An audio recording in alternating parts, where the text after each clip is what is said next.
na balita ngayong tanghali.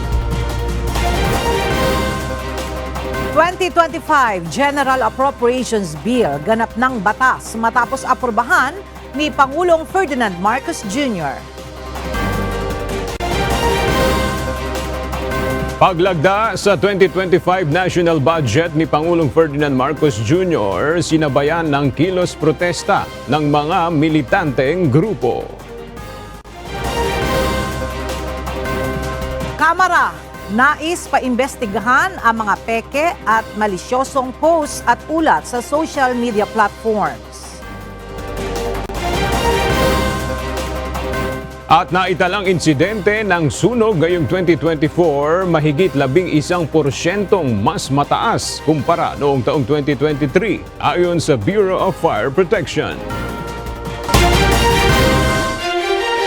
Magandang tanghali mga kasangbahay. Ngayon po ay araw ng Lunes, December 30, 2024. Tayo po ay sabayang napapakinggan sa Radyo La Verdad 1350 ang UNTV Radio. At una sa mga balita ngayong tanghali. Isang araw bago magtapos ang taon, inaprobahan na ni Pangulong Ferdinand Marcos Jr. ang 6.326 trillion pesos na pambansang pondo para sa susunod na taon. Mas mababa ito mula sa orihinal na panukala na 6.352 trillion pesos. Para sa detalye, may report si Nel Maribojoc live. Nel, may na-veto ba ang Pangulo sa budget? Yes, Ella, mayroong vinito si Pangulong Ferdinand Marcos Jr. mula dito sa 2025 General Appropriations Act. Ayon kay Pangulong Marcos, kabuuang 194 billion pesos na line items ang kanyang vinito o hindi inaprubahan. Mula sa original na panukalang budget na 6.352 trillion pesos, bumaba ito ng bahagya sa 6.326 trillion pesos. Ayon sa Pangulo, hindi maaari ang panawagan na i-veto ang buong panukalang budget sa susunod na taon. There were calls to veto the entire budget and to revert to a reenacted one. However, this is not an option that we can afford. A reenacted budget will set us back, delay our vital programs, jeopardize targets for economic growth, including our goals of achieving single-digit poverty levels and upper middle income status. Tiniyak ni PBBM na nakaayon sa pangangailangan ng ating mga kababayan at sa pagudlad ng ekonomiya ang inaprubahang budget. Ayon naman kay Budget Secretary Amena Pangandaman, sa 194 billion vetoed items, 26 billion pesos ang direct veto o tuluyan tinanggal na items sa ilalim ng Department of Public Works and Highways. 164 billion pesos ang mula sa unprogrammed appropriations. Ukol naman sa ayuda sa kapos ang KITA program o AKAP, inilagay ito ng Pangulo sa conditional implementation. Ibig sabihin, kinakailangan bumuo ng panuntunan para sa pagpapatupad ng programa. At yan muna ang ating update. Balik sa iyo, Ella. Maraming salamat, Nel Maribojoc live na nag-uulat mula sa Malacanang.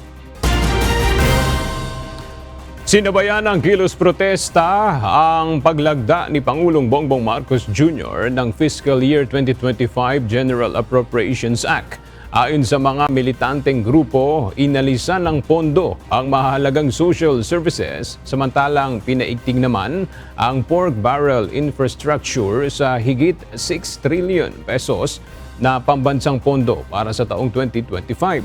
Ang detalye alamin natin kay Rosalie Coz live. Yes, Rosalie. Aga ilang minuto pagkatapos lagdaan ni Pangulong Bongbong Marcos Jr. ang 2025 General Appropriations Act o ang batas na nagpapatibay sa 6.352 trillion pesos na pambansang pondo para sa susunod na taon, ay nagtipon-tipon dito sa Menjola, Manila kanina ang mga militanteng grupo para tutulan ang hakbang na ito. Pinangunahan ng demonstrasyon ng Makabayan Bloc lawmakers na sina House Deputy Minority Leader, ACT Teachers Party List Representative Franz Castro at Assistant Minority Leader Gabriela Party List Representative Arlene Brosas.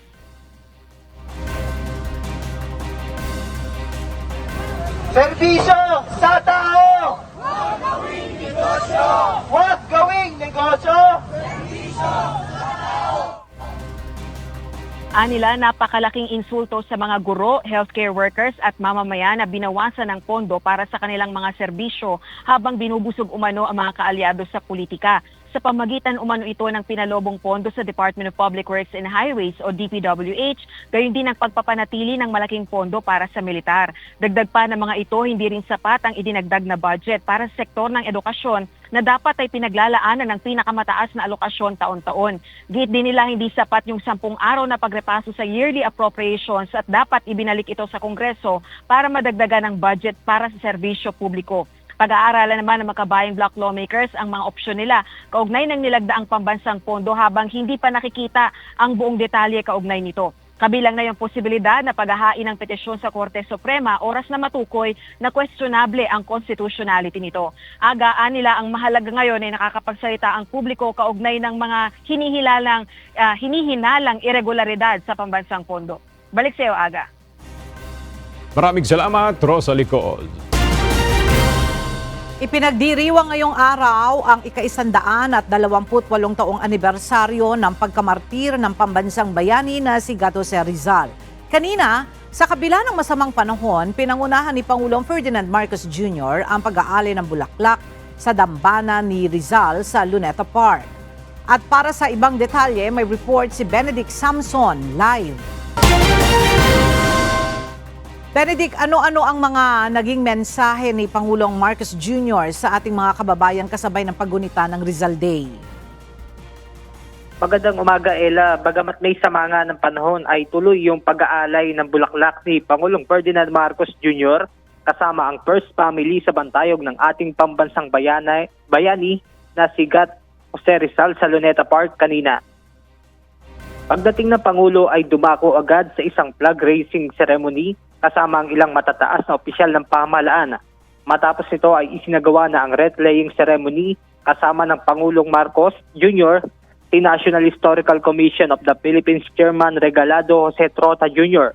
at AFP Chief of Staff Romeo Browner Jr. Naggawad din ng military honor sa bantayog ni Rizal sa pamamagitan ng 21 gun salute. Kasama rin na dumalo sa selebrasyon ang pamilya ng ating pambansang bayani. Sa isang pahayag, nanawagan ang Pangulo sa mga Pilipino na talikuran ang pagiging mapagmataas at makiisa sa gawa ni Rizal, gaya ng pagmamahal sa bansa, dedikasyon sa katotohanan at pangako ng pagpapabuti ng mga tao. Sinabi pa ng Pangulo na sa pamamagitan ng gawa ni Dr. Jose Rizal na ang pagbabago ay nagsisimula sa atin, lalo na sa paninindigan sa mga isyu na nararanasan sa ngayon. Ayon pa kay PBBM, kahit nasaan mang sektor, magkaroon anya tayo ng desisyon na tumayo bilang isang maningning at matatag na bansa. At yan muna ang ating update. Balik sa inyo dyan, Ella. Maraming salamat, Benedict Samson. Pinangunahan ni Pangulong Ferdinand Marcos Jr. kasama ang kanyang anak na si Ilocos Norte 1st District Representative Sandro Marcos ang pamamahagi ng regalo sa mga taga-suporta ng administrasyon sa Rizal Park ngayong araw. Ito ay matapos ang pag-aalay ng bulaklak ni Pangulong Marcos Jr. sa bantayog ni Dr. Jose Rizal ngayong Rizal Day. Ang detalye sa ulat ni Jed Neresina live. Jed, ano yung naging mensahe ng Pangulo sa lahat ng Marcos supporters na pumunta dyan ngayong araw? Aga matapos nga mag-alay ng bulaklak sa bantayog ni Dr. Jose Rizal ngayong Rizal Day ay agad nagtungo si Pangulong Marcos Jr. sa open-air auditorium dito sa Rizal Park, Luneta, kung saan personal niyang pinasalamatan ang mga Marcos supporter na nagtungo o nagtipon-tipon ngayon sa nasabing lugar. Sa naging mensahe ng Pangulo, sinabi nito na siya ay nagpapasalamat dahil sa suportang natatanggap ng pamilya Marcos, partikular na sa isang grupo ng Marcos supporters. Baka hindi po ninyo alam, kahit hindi namin nasasabi at kahit hindi namin madalas na mapuntahan kayo at kayo mismo ay mapag-usapan, ramdam na ramdam po namin ang nasa likod namin. Kaya't lumalakas po ang loob namin para ipaglaban ng Pilipino, ipaglaban ng Pilipinas dahil sa inyo. Kasama rin sa pagtitipon ni Pangulong Marcos Jr. ang kanyang anak na si Ilocos 1st District Representative Sandro Marcos. At wala mang personal sa nasabing pagtitipon si dating First Lady Imelda Marcos, nagpaabot naman ito ng mensahe sa lahat ng taga-suporta ng kanilang pamilya simula pa noon. Lubos ang pasasalamat nila sa pag-alala at pagmamahal na kanilang natatanggap mula sa mga Marcos supporter. Kaya kaugnay nito ay ang year-end gift-giving activity ng Office of the President, katuwang ang Department of Social Welfare and Development kung saan 2,000 benepisyaryo ang makatatanggap o nakatanggap ng assistance mula sa mga nabanggit na ahensya ngayong araw. Aga ngayon dito sa Rizal Park Luneta, patuloy pa rin yung pagtanggap ng mga Marcos supporters doon sa assistance mula nga sa Office of the President at sa DSWD na inihanda mismo ni Pangulong Marcos para sa kanila. Ayan munang update dito sa Rizal Park Luneta. Balik sa iyo, Aga. Maraming salamat, Jed de Resina. Nais paimbestigahan sa Kamara ang mga peke at malisyosong post at ulat sa social media platforms. Batay sa resolusyong inihain sa Kamara, dahil sa mga mali at malisyosong content, lumalaganap ang scams, cyberbullying at iba pang gawaing nakakaapekto sa public safety and order. Ang detalye sa ulat ni Rosalie Coz. Ipinapanukala ng 7 kongresista na maimbestigahan ang anilay laganap na paglalathala ng mali at malisyosong content sa social media platforms. Sa pamagitan ito ng House Resolution No. 2147, kabilang sa mga nagsusulong nito sina House Senior Deputy Speaker Aurelio Dong Gonzales, Deputy Speaker J.J. Suarez, Majority Leader Manix Dalipe, Minority Leader Marcelino Libanan at 3 iba pa. Suwestyon na mga itong isagawa ang investigasyon ng House Committees on Public Order and Safety, Information and Communications Technology at Public Information. Sa joint statement, iginiit nilang ginagamit ng mga taong walang prinsipyo ang mga mali at malisyosong content upang makapagsulong ng scams, cyberbullying at iba pang gawaing nakaapekto sa kaligtasan at kaayusan ng publiko.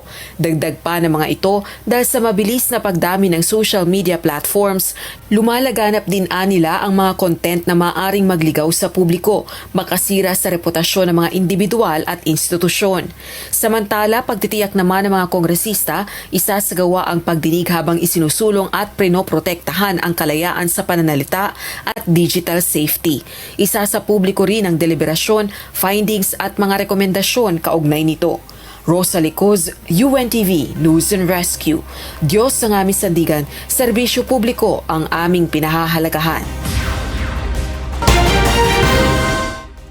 Ikinalungkot ng Department of Migrant Workers o DMW at Philippine Embassy sa Kuwait ang insidente kung saan nasangkot ang isang Pilipinang kasambahay sa pagkamatay ng isang batang Kuwaiti. Ayon sa embahada, nakikipagtulungan sila sa Kuwaiti authorities sa investigasyon habang nagbibigay ng suporta sa kasambahay alinsunod sa batas ng Kuwait. Tiniyak ng DMW at embahada na ang insidente ay isang isolated case at hindi sumasalamin sa mga pagpapahalaga ng mga Pilipino na kilala sa pagiging masipag at maaasahan. Nagpaabot din sila ng pakikiramay sa pamilya ng bata sa gitna ng trahedyang ito. Matagumpay na naibalik sa bansa ng pamahalaan ang 13 Pilipino na surrogate mothers sa Cambodia kasama ang 3 bata. Nakulong ang mga ito sa Cambodia dahil sa paglabag sa kanilang trafficking in persons law. Ang detalye sa ulat ni Dante Amento. Ilang araw matapos na maibalik sa bansa si Mary Jane Veloso, 13 Pinay naman na ginawang surrogate mothers sa Cambodia ang matagumpay na naiuwi sa Pilipinas sa pangunguna ng Interagency Council Against Trafficking o IACAT. Nakulong ang mga ito sa Cambodia matapos mahatulan sa kasong paglabag sa human trafficking law. Ayon sa Department of Justice o DOJ, kasama sa repatriation ang 3 bata. Dagdag pa ng DOJ dahil sa pakikipag-usap at koordinasyon ng IACAT sa pamahalaan ng Cambodia na ibaba sa 2 taon ang hatol ng 13 Pinay. At bunsod na rin ang mga hakbang na pinangunahan ng Department of Foreign Affairs ay nabigyan ang mga ito ng pardon. Ang 13 Pinay ay itinuturing na biktima ng human trafficking dito sa Pilipinas. Sa kasalukuyan ay nasa kustudiya sila ng Department of Social Welfare and Development o DSWD. Paalala ng DOJ at iyakat sa ating mga kababayan, mag-ingat sa mga nag-aalok ng umano'y trabaho na ang kahihinatnan lang ay magiging biktima ng exploitation. Dante Amento, UNTV, News and Rescue. Diyos ang aming sandigan, serbisyo publiko ang aming pinahahalagahan. Muling nagpalaya ang Bureau of Corrections o BUCOR ng mga person deprived of liberty o PDL ngayong umaga. Ayon sa kawanihan, aabot na sa mahigit 7,000 ang napalaya ngayong taon. Para sa detalye, makibalita tayo kay Dante Amento Live. Dante, ilan pang mga PDL ang palalayain bago magtapos ang taon? At may mga high-profile inmates ba na nakasama dyan sa mga pinalaya na, Dante? Magandang umaga. Sa ngayon, wala pa tayong impormasyon dahil nga December 30 na. Inaasahan natin ito na yung huling pagpapalaya ngayong taon at wala pa rin tayo nakuhang info kung mayroon bang high-profile inmates nakasama nga sa napalaya. At ngayon ng araw, bago matapos ang 2024, ay muling nagpalaya ang Bureau of Corrections o BUCOR na mga person deprived of liberty mula sa iba't ibang penal colony sa bansa. Kabilang na dito aga ang 152 na galing sa New Bilibid Prison o NBP. Ayon sa BUCOR, kulang 1,000 ang kanilang napalaya mula November 26 hanggang nitong Disyembre. Mayroon sa kanila na natapos ang sentensya, nabigyan ng parole, at na-acquit sa kaso. Dagdag pa ng kawanihan, nasa 7,707 ang kabuuang napalayang PDL mula January hanggang December 2024 at mahigit 18,000 naman sa ilalim ng PBBM administration. Ayon kay BUCOR Director General Pio Katapang, malaki ang naitutulong ng Good Conduct Time Allowance o GCTA sa maagang paglaya ng mga PDL. Sa ilalim ng bagong desisyon ng Korte Suprema, kahit nakagawa ng heinous crimes, ay kwalipikado na mabigyan ng GCTA. Dagdag pa ng DOJ, pwedeng sa susunod na taon ay aabot sa 20,000 ang kaya nilang mapalalaya. Pagkatapos na makalaya, ay tutulungan naman silang makabalik sa komunidad na kanilang pinanggalingan, mabigyan ng trabaho sa tulong ng Labor Department at iba pang ahensya. Yan ang ating update mula dito sa Manila. Balik sa iyo, Aga. Maraming salamat, Dante Amento.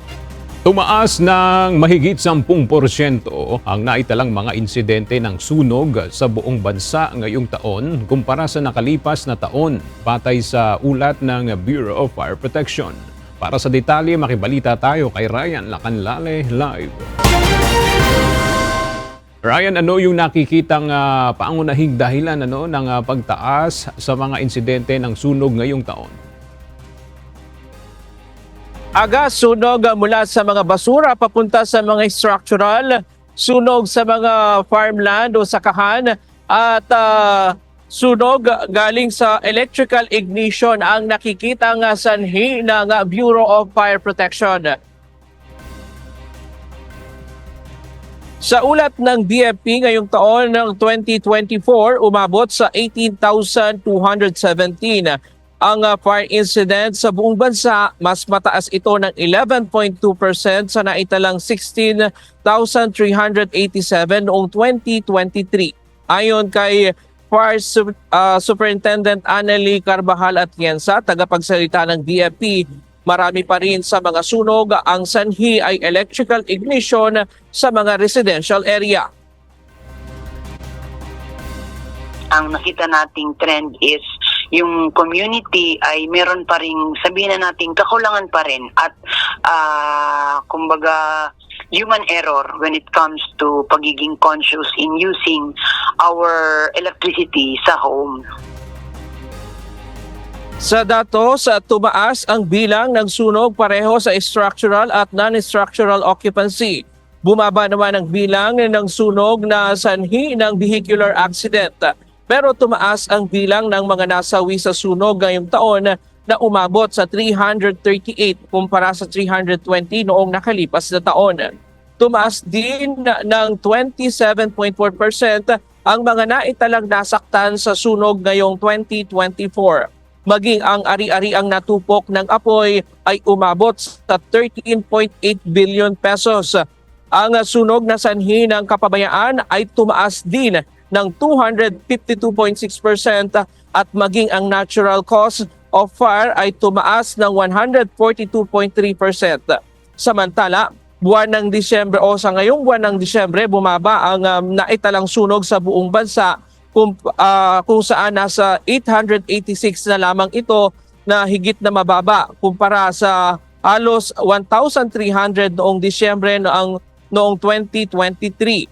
Ayon sa BFP, patuloy ang kanilang kampanya sa buong bansa, subalit hindi magiging matagumpay ito kung hindi makikiisa sa kampanyang ito ang ating mga kababayan na labanan ang sunog. At sa ngayon, agap ang naitala naman na fire incident na may kinalaman sa firecracker mula sa January hanggang December ay nasa 32. Ang pinakahuling naitalang sunog dyan ay noong December 1 pa. At inaasahan ng Bureau of Fire Protection na hindi na ito madadagdagan lalo na bukas ay magpapalit na ng taon. At panawagan nila sa ating mga kababayan ay makiisa na lamang doon sa mga musical countdown at mga manood na lamang ng fireworks display sa mga lugar na itinalaga ng kani-kanyang mga LGU. Diyan muna ang latest mula dito sa Quezon City. Balik sa'yo, Aga. Maraming salamat, Ryan Lacanlale. Hindi pa man sumasapit ang December 31, 17 na ang naitalang nasugatan ng Jose R. Reyes Memorial Medical Center o JRRMMC dahil sa paputok.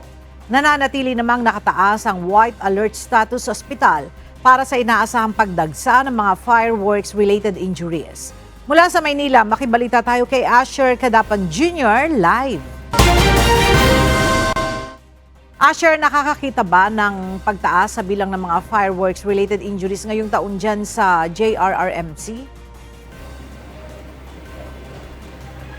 Mas mataas na yung bilang ng mga nasugatan dahil sa paggamit ng paputok dito sa Jose R. Reyes Memorial Medical Center o JRRMMC. Yan ay kung ikukumpara yung datos simula December 21 hanggang ngayong araw, December 30, kaysa sa mga parehong petsa noong nakaraang taon. Ngayong taon, 2024, 17 na ang naiulat na fireworks-related injuries sa naturang ospital. Mas mataas ng 5 pasyente kaysa noong 2023 kung saan 12 lang ang naitalang nasugatan. Kapansin-pansin din na mahigit 4 na beses ang dami ng mga nasugatan dahil sa paputok ngayong 2024 dito sa JRRMMC kumpara noong pre-pandemic, partikular na noong 2019. Pinakarami sa mga nasugatan ay dahil sa blast burn o paso dahil sa pagsabog ng paputok, sugat sa mata, habang 4 naman ang kinailangan ng amputation o pagkaputol ng bahagi ng katawan. Ayon kay Dr. Jose Bundok, Chief Resident Orthopedic sa JRRMMC, inaasahan nila ang pagtaas pa ng bilang ng mga mapuputukan pagsapit ng December 31 hanggang January 1. From last year, nagkaroon tayo ng influx of almost twofold from the previous na census natin. Kahit i-combine mo yung mga previous years, ang nakuha natin last year is 94. So ang ginawa natin for this year, in-expect natin na mas marami. Okay? So fast track namin yung process, in-eliminate namin yung mga sa tingin namin nagiging bottleneck, and mas marami kaming gamit na naka-prepare ngayon. Tiniyak naman ng JRMMC na nakahanda sila sa inaasang pagdagsa ng mga pasyente sa ospital. Ito ay habang nakataas ang kanilang alerto sa white alert, na ibig sabihin ay nakabantay ang lahat ng mga kaukulang sangay ng ospital para sa iba't ibang komplikasyon na dulot ng paggamit ng paputok. Sa ngayon ay patuloy pa rin ang nananawagan sa publiko ang mga doktor at mga healthcare worker, partikular na doon sa mga gumagamit ng paputok dahil ito ay nakapagdudulot ng pinsala sa katawan, lalo na doon sa ilang mga kabataan na may pinakamaraming bilang na mga nabibiktima o nasusugatan dahil sa paggamit ng paputok kahit hindi naman sila direktang gumagamit ng mga ito. Yan ang latest dito. Balik sa'yo, Ella. Maraming salamat, Asher Kadapan Jr. 12 kaso na ng biktima ng paputok ang naitala sa East Avenue Medical Center 2 araw bago ang pagpapalit ng taon. Karamihan sa mga biktima ng paputok na dinala sa ospital ay pawang mga minor de edad. Mula sa East Avenue Medical Center, alamin natin ang detalye mula kay JP Nunez live. JP, anong mga paputok yung karaniwang nakabiktima sa mga biktima diyan sa East Avenue Medical Center? Aga, yung mga biktima nga ng paputok na dinala dito sa East Avenue Medical Center, karaniwang dahilan ay yung Piccolo, 5-star at saka yung Boga na alam naman natin taon-taon halos lahat yan yung dahilan ng mga firecracker related injuries. 4 na araw mula doon sa 4 na naitalang mga firecracker-related injuries pagkatapos ng selebrasyon ng December 25, meron ng 8 nadagdag na mga biktima ng paputok ang dinala sa East Avenue Medical Center. Kaya ngayon ay umakyat na sa 12 yung mga firecracker-related injuries sa EAMC. Doon sa mga naitalang kaso ng EAMC, yung ika-5 biktima ay mula sa Montalban, Rizal na isang 11 years old na lalaki. Biktima ito ng 5-star at kinailangang ma-admit dahil sa mga tinamong sugat. Yung ika-6 naman na biktima ay isang 13 anyos na lalaki sa Quezon City na nasabugan ng Boga. Yung ika-7 at ika-8 biktima ay mga menor de edad mula QC na biktima naman ng Piccolo at 5-star. Habang ang ika-9 na biktima naman ay isang 18 years old na lalaki na nasabugan ng Boga sa QC. Yung ika-10 biktima ay 10 taong gulang na lalaki na galing sa San Mateo, Rizal na nagtamo ng sugat sa maselang bahagi ng katawan. Habang yung ika-11 biktima ay isang senior citizen na babae mula Bulacan na nasabugan ng whistle bomb at kinailangan ding i-admit sa ospital. Habang yung huling biktima naman ay isang 16 years old na lalaki mula Batasan Hills sa QC na nasabugan din ng Piccolo. Mula doon sa 12 mga biktima na dinala sa EAMC, 9 ay mga menor de edad. Aga ang paalala nga ng health authorities dahil merong mga menor de edad na nabibiktima ng paputok ay yung mga magulang ay dapat bantayan yung kanilang mga anak upang maiwasan nga yung posibilidad na masabugan sila dahil merong mga bata na nagpapaputok o kaya naman ay namumulot ng mga paputok na hindi sumabog. Sa ngayon, yan muna ang ating latest live mula dito sa East Avenue Medical Center. Balik sa'yo, Aga. Maraming salamat, JP Nunez. Dagsa pa rin ang mga mamimili ng paputok sa Bukawi, Bulacan sa kabila ng nararanasan mga pag-ulan sa probinsya. Marami sa kanila ay galing pa sa ibang probinsya na hindi nagpatinag kahit doble na ang itinaas sa presyo ng firecrackers. Mula sa Bukawi, Bulacan, makibalita tayo kay Nestor Torres live. Nestor, kumusta na ang sitwasyon ngayon dyan sa mga tindahan ng paputok? Hanggang ngayon ba ay maulan pa rin at dyan at dagsa pa rin ba ang mga mamimili? Kailang magandang tanghali. Sa sitwasyon ngayon ay tumila na nga itong ulan, itong magdamag na pag-ulan. Pero sa ngayon ay makulimlim na itong paligid dito sa Bukawi, Bulacan. At sa sitwasyon ngayon, sa kabila ng ganitong sitwasyon, dagsa pa rin ang mga mamimili ng mga paputok dito sa Bukawi sa kabila ng patuloy na pagtaas ng presyo ng mga tinitindang firecrackers at pyrotechnics dito sa Bukawi, Bulacan. Makikita pa rin na buong tiyaga na nakapilang mga mamimili ng paputok dito sa Bukawi pila ng mga pag-ulan dito. Ayon kay Lea Alapide, presidente ng Philippine Pyrotechnics and Manufacturers and Dealers Association Incorporated o PPMDAI, ipinagpauna niya sa mga dealer na siguraduhin huwag mabasa ang mga tindang firecrackers lalo na sa mga naka-stock na bodega dahil delikado rin ito kapag nabasa at pagkatapos ay nainitan na maaaring pagmula ng sunog. Ayon kay Lapide, dahil isang araw na lang at magpapalit na nga ang taon, ipinagpauna niya rin sa mga bumibili ng paputok na huwag mag-expect na magbabagsak sila ng presyo. Anya, asahan pa ng mga mamimili na mas lalo pang tataas ang presyo dahil sa nagkakaubusan na ng stock ng mga local firecrackers.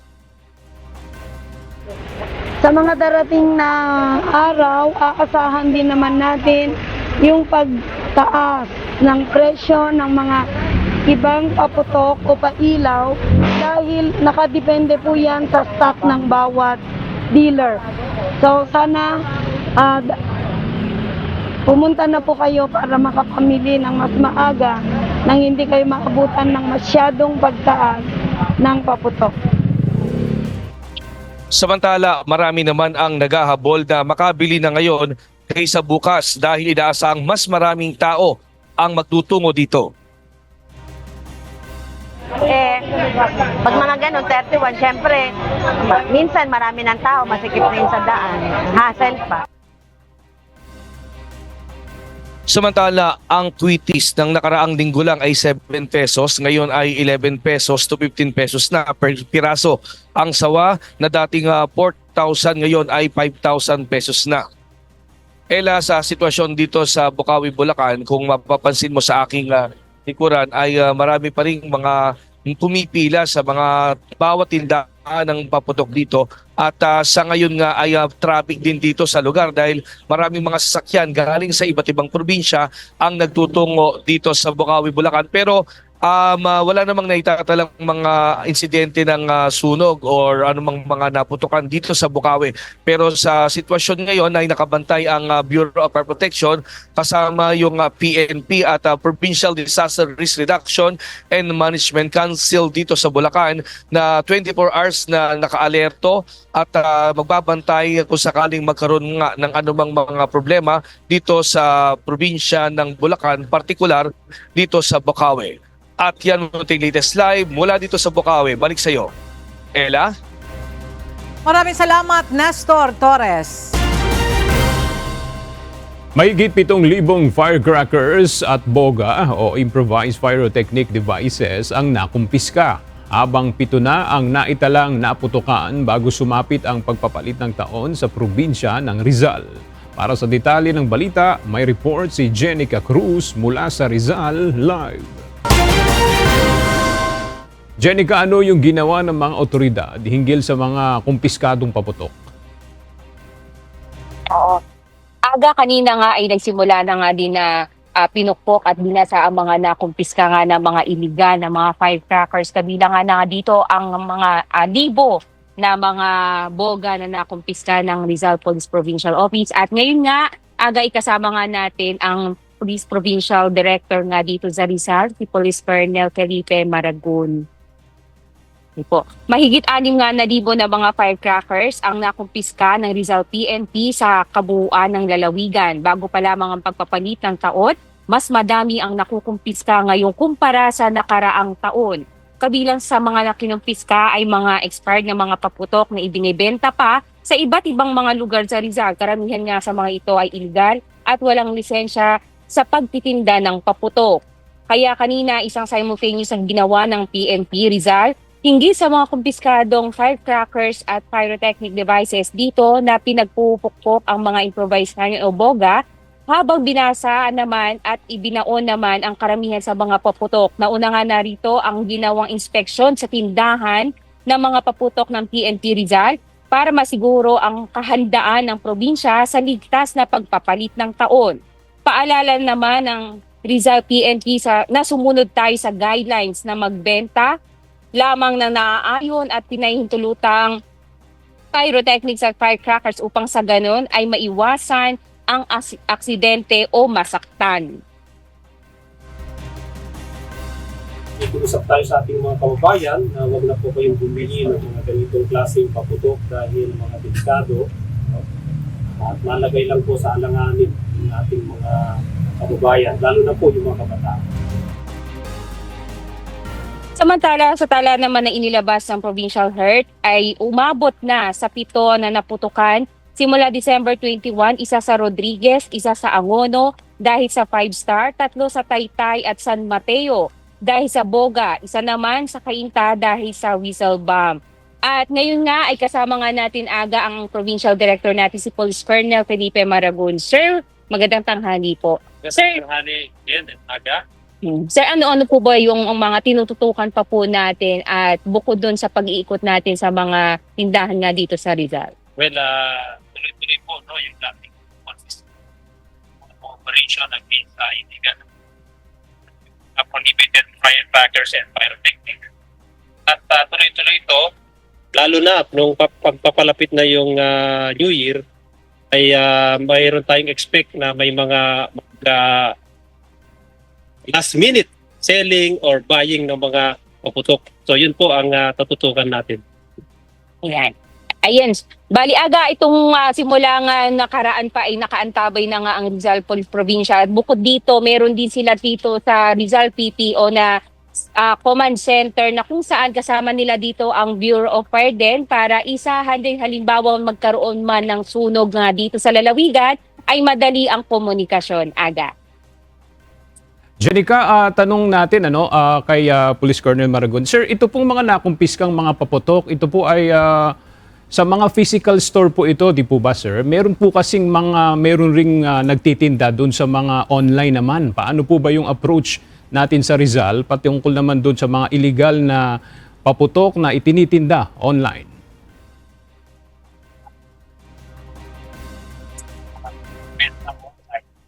So, pag meron po kaming na-monitor, ay makatanggap kami ng entrapment operations laban dun sa mga nagbebenta ng mga paputok online. Okay po. Maraming salamat po sir. Maraming salamat. Jenica Cruz from Antipolo City, Rizal. Umabot na sa mahigit 200 piraso ng boga o improvised cannon ang nakukumpiska ng Philippine National Police sa Camarines Sur. Bilang ng mga firecracker-related injuries sa Bicol Region patuloy na tumataas. Para sa detalye, ma-report si Ryan Salatandol live mula sa Camarines Sur. Ryan, ano ang ginagawang aksyon ng mga otoridad sa dumaraming kaso ng nahuhuli sa paggamit ng iligal na paputok dyan sa Bicol? Yes, Ella, mas pinapaigting at pinapahigpit ng Philippine National Police at iba pang mga sangay ng lokal na pamahalaan dito sa probinsya ng Camarines Sur ang pagbabantay sa mga nagbebenta ng mga iligal na paputok at iligal na boga, at katunayan nitong nakaraang araw ay nakahuli ng isang online seller ng boga dito sa probinsya ng Camarines Sur ang Philippine National Police. Ella, umabot na sa 267 ang mga nakumpiskang boga o improvised cannon na nauusong gamitin bilang ipinagbabawal na paputok ngayon sa iba't ibang bayan sa probinsya ng Camarines Sur. Mahigpit ang ginagawang kampanya ng Philippine National Police o PNP Bicol, Department of Health Region 5 at ng Bureau of Fire Protection upang hulihin ang mga lumalabag sa paggamit ng iligal na paputok. Nakaantabay at nakaabang ang mga otoridad sa mga kalsada sa sinumang lalabag sa batas. Samantala, patuloy na tumataas ang kaso ng firecracker-related injury sa Region 5. Sa pinakabagong tala ng Department of Health Bicol as of December 21 hanggang December 28, 2024, umabot na sa 13 ang naputukan sa rehiyon. Ang bilang na ito ng naitalang mga naputukan ay pinakamataas mula sa mga taong 2021, 2022 at noong nakaraang taon 2023 base sa 8-day monitoring ng DOH. 7 sa mga kaso ay dahil sa paggamit ng ipinagbabawal na boga, 1 naman ang dahil sa whistle bomb, 3 sa 5-star at 1 naman ang dahil sa quitis. Samantala, ayon sa Department of Health na inaasahan pa nila na madaragdagan pa ang kaso ng mga naputukan ngayong December 31 hanggang January 2, 2025. Kaya naman patuloy ang kanilang kampanya laban sa iligal na paputok na wag nang gumamit para din sa kanilang kaligtasan. At yan muna ang latest live mula dito sa probinsya ng Camarines Sur. Balik sa iyo, Ella. Maraming salamat, Ryan Salatandol. Kinumpiska ng Department of Trade and Industry o DTI Masbate ang nasa 1,000 piraso ng paputok at pailaw sa 3 tindahan sa Masbate City. Para sa detalye, makibalita tayo kay Jerry Galicia live mula sa Masbate City. Jerry, bakit kinumpiska ng DTI yung mga paputok at pailaw sa mga tindahan dyan? Ibig sabihin wala silang permit? Ayon kay Department of Trade and Industry Representative Venus Bayaga, walang tatak ng product standard yung mga kinumpiskang paputok at pailaw dito sa 3 tindahan sa may grandstand dito sa syudad ng Masbate. Aabot sa 1,000 pailaw at paputok ang kinumpiska ng DTI Masbate sa lungsod sa pag-ikot ng ahensya kasama ang Philippine National Police PNP Masbate City, Bureau of Fire Protection at Department of Health. Nasaan sa mahigit 700 piraso ng kwitis, 16 na pailaw o fountain, 18 pieces ng Judas belt, 100 rounds at isang piraso ng Judas belt, 1,000 rounds. So unang-una, ang trabaho ng DTI for the fireworks and firecracker is to check if it follows the standards. Yung product standard na hinihingi. Kasi kahit siya paputok, covered po siya ng requirement ng product standards. So dito po, makikita niyo we have the list. So itong nasa listahan, ito lang yung may mga standards na dapat ito din lang ang binibenta. Ayon pa sa DTI Masbate, walang koordinasyon na ginawa mga may-ari ng tindahan ng paputok sa kanilang opisina kaya nagresulta sa pagbili ng mga paputok sa mga ODT o autorisadong suppliers. Bagamat nakakumply ang mga ito sa pinatutupad na regulasyon ng PSC gaya ng paglalagay ng fire extinguisher, tubig at pagpapaskil ng no smoking at iba pa. Samantala, naglagay naman ng Police Assistance Desk ang PNP sa lugar ng tindahan ng paputok upang umasiste sa mga motorista at mga kababayan nating Masbateño ngayong holiday season. Nagsagawa din ng bandilyo at pagkapaalala ang BSP Masbate sa mga sila na gagawin sa kukulang pag-iingat at umiwas sa pagpaputok upang malayo sa distansya. Ayon sa PNP Masbate City, sisirain yung mga nakumpiskang pailaw at mga paputok dun sa kanilang compound dito sa syudad ng Masbate. Balik sa iyo, Aga. Maraming salamat, Jerry Galicia.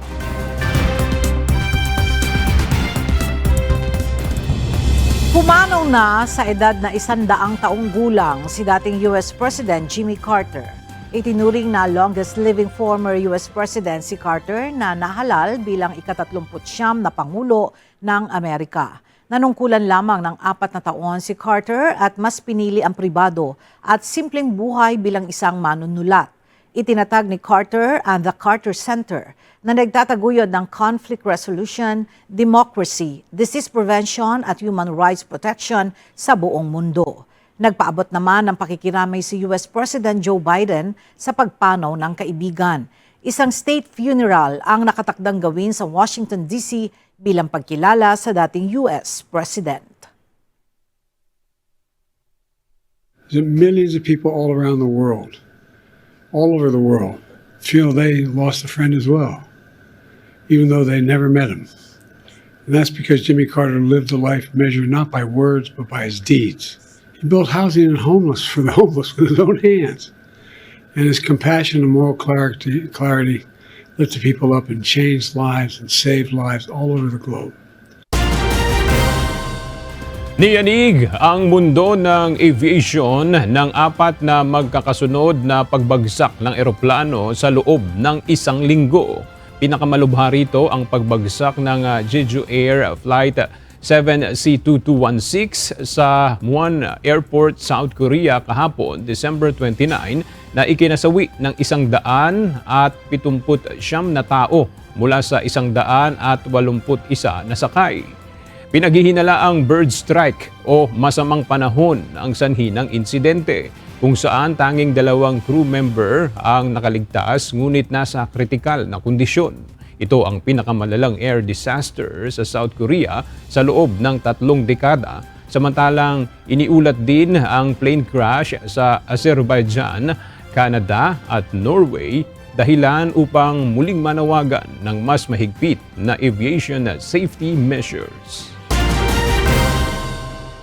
Nais po natin anyayahan ng lahat ng ating mga kasangbahay, ating balikan ang mga pangyayari at mga issue na pinag-uusapan at nagmarka ng kasaysayan ngayong 2024. Samahan niyo po kami sa ating gaganaping Repaso 2024, ang UNTV Special Coverage. Mapapanood po yan bukas, December 31, alas 8 ng gabi. Live niyo po yan na matutunghayan dito sa UNTV News and Rescue Channel 37 at maging sa ating mga official social media accounts.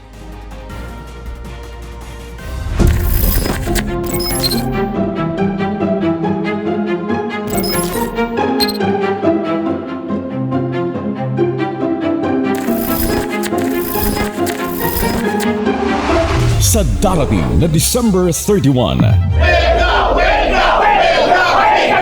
Sa kahuli-hulihan ay asahan ninyo, wala na pong extension yung modernization. Hindi pa sila nakontento. Tinanggalan na nga nila kami ng pagangkisa, kukunin pa nila yung jeep. Muli nating tunghayan mga issue na pinag-usapan ngayong taon. Ito na po ata ang pinaka-corrupt na budget sa history ng Pilipinas. Ayuda is not charity, it is justice. Sa mga kontra sa ayuda, handang ipakita ng administrasyong ito kung saan napunta ang bawat sentimong inilaan para rito. Muli nating tunghayan mga issue na pinag-usapan ngayong taon. May kinausap na ako na tao. Sinabi ko sa kanya, kapag pinatay ako, patayin mo si BBM, si Lisa Araneta, at si Martin Romualdez. No joke, nagbilin na ako, ma'am. Pag namatay ako, sabi ko, huwag ka tumigil hanggang hindi mo mapatay sila. Ganun na lang kadali ang pagplano sa pagpatay ng isang presidente. Paano pa kaya ang mga pangkaraniwan na mamamayan?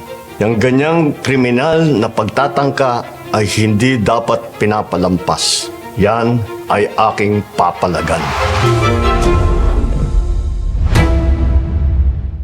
Mga balitang tinutukan ng taong bayan at binantayan. Definitely hindi po ako spy. Repaso 2024, ang UNTV News and Rescue Year-End Coverage. I want to be clear. The United States defense commitments to Japan and to the Philippines are ironclad. They're ironclad. Salamat po sa lahat po na nagdasal po sa amin at sumuporta. Live ninyong mapapanood sa UNTV 37 at sa official YouTube channel ng nag-iisang public service channel ng bansa. Repaso 2024, Martes, December 31, alas 8 ng gabi.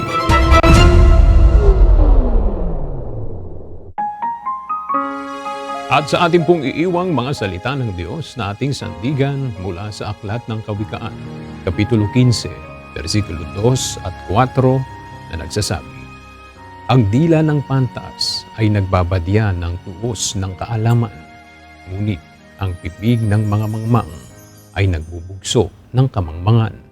Ang dilang magaling ay punong kahoy ng buhay, ngunit ang kalikuan niyaon ay kasiraan ng diwa.